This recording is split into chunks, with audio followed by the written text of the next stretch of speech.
of law? Not at all. Not even arrested, Mr. Speaker. Yes. Now, can you tell this committee your financial net worth and a segregation of what it is that... Mr. Speaker, I am worth an estimated figure of 550 million Kenya shillings. Made up of? Made up of majorly, Mr. Speaker, properties in my house in Nairobi, another one in Eldoret, and land in Trans Nzoia, 3 parcels of land in Trans Nzoia, a parcel of land in Narok, and a parcel of land in Kajiado, and another parcel in Nairobi, apart from where I live. Cumulatively, I estimate, of course, with a bit of, Mr. Speaker, some machinery, vehicles, and also I own a wheelbarrow, Mr. Speaker. And a motorbike. Yeah. Unfortunately, I don't own a motorbike. Maybe because of the sector now, I should own one. Yes. But cumulatively, that comes to about 550 million shillings. What are your current and anticipated sources of income?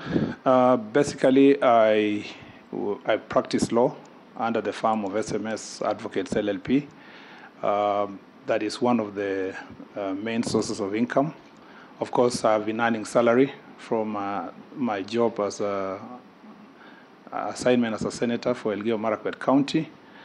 And I also have a bit of earning from farming. I do a bit of farming, Mr. Speaker, which actually, by virtue of that type of farming, increase the value of the land to what I gave you as cumulatively 550 million. So those are some of the source of income. Excellent. Now I'll give you the 10 minutes. Thank you, Mr. Speaker. First of all, it's a great privilege and honor to have the opportunity to appear before this very august committee of the National Assembly. Mr. Speaker, Mr. Chair, I will, interchange the same. In any case, you are still the Speaker. Mr. Chair, my name is Onesimus Kipchumba Murkomen, born on 12 March 1979 on the eastern sides of slopes of Cherangani Hills in a place famously known as Embobut. Actually born in Embobut Forest as a son of a squatter. Mr. Speaker, I am the son of Reverend Joanna and Mama Margaret. I am married. I have with 1 wife and 4 children. And Mr. Speaker, I went for my primary education, I went to Chawis Primary School, which is in Embobut. Like many of us here and others in the country, I went to school at a time in my area where I had to trek for at least 5 kilometers a day going and coming, so about 10 kilometers to access education. I also went later to Kapsiglai Primary School at the border of Elgeyo Marakwet and Trans Nzoia, whereafter I was admitted to the St. Joseph's High School, Kitale. Mr. Speaker, my dream then was to join St. Patrick's. That is the school I knew. And so when I tried to transfer to St. Patrick's High School, the school that time said I will have an opportunity in my second year, my Form 2.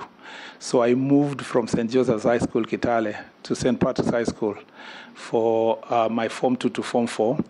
It is at St. Patrick's High School that my leadership skills were honed. Mr. Speaker, St. Patrick's High School was among the few schools in the country then that allowed students to elect their leaders. And Mr. Speaker, the students of the school then entrusted me with one of the most sensitive dockets in the school to be in charge of the dining hall. Mr. Speaker, then at a very early age, I learned how to distribute resources and how to protect the weaker students, Mr. Speaker, knowing very well, the sometimes bullying would ensue. where you have a Form 1 fighting for his chance to get a better ratio of the food. And Mr. Speaker, perhaps that skill and knowledge that I learned at that very early in life will become instrumental in the job that I have been nominated to do, because it's about distribution of resources and equity. Mr. Speaker, after St. Patrick's High School, I was admitted to study law at the University of Nairobi. And Mr. Speaker, again at the University of Nairobi, I had the opportunity to be in various positions of leadership, one of which, Mr. Speaker, was to be the chair of the Kenya Law Student Society. Perhaps I'm told I'm the first person to be a chair of Kenya Law Student Society in my second year. And Mr. Speaker, from there, I also had an opportunity to be the chair of the Fellowship of Christian Unions National Student Executive Committee, which brought together all the members of the Fellowship of Christian Unions in the entire country, over 23 institutions at that point in time. Mr. Speaker, I had other responsibilities, including being an editor of the University of Nairobi Law Journal. And Mr. Speaker, if there is a moment in my life that I learned a lot about leadership and was properly trained about leadership, because people ask me, where did you come from? Why did you end up being a senator? It's because at that early age, from the time that I joined the University of Nairobi, I think I had exposure of many opportunities of training of leadership. So I went to the East Africa Uongozi Institute for training in leadership. Mr. Speaker, I also, together with other colleagues, Mr. Speaker, including Honorable Alice Waume, Honorable Patrick Mariro, Rachel Shebesh, we were in a founding class of leaders who were trained.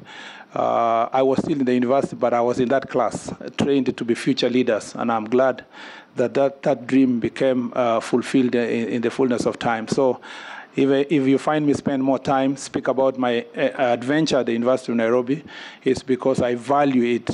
It was very important in my formative years, including, Mr. Speaker, I was in the leadership of the SONU when SONU was disbanded, and I was the chair of KLSS that established a new constitution for the University of Nairobi students of SONU, and we put together the SONU. We restored SONU Parliament that used to exist in the yesteryears. Mr. Speaker, after University of Nairobi, and when I was still at the University of Nairobi, Mr. Speaker, I had the opportunity to work with the Constitution of Kenya Review Commission, then headed by Professor Yash Palgai as a program assistant, and I traveled many parts of this country to collect views. We were collecting and collating views for purpose of writing our constitution. Again, a very, very great opportunity. And I always thank Justice Pauline Nyamweya for giving a number of us who were students at that point in time an opportunity to serve in the constitution-making process.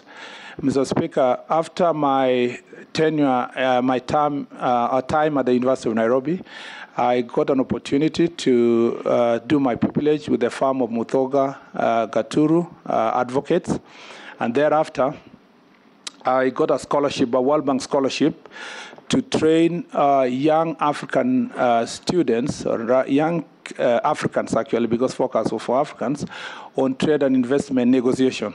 And therefore I was sent to University of Pretoria, where I graduated, Mr. Speaker, with magna cum laude. And Mr. Speaker, I graduated from there. I went again for an exchange program at the American University Washington College of Law, where I did another postgraduate degree on international legal studies. My time in Washington, Mr. Speaker, was very interesting. I had exposure of working with big think tanks at that point in time, Woodrow Wilson, Mr. Speaker, among others in DC. I also had an opportunity to work as a lobbyist lobbying in U.S. is a formal trade where lobby firms are allowed to go to Parliament and represent their clients in legal positions on different issues.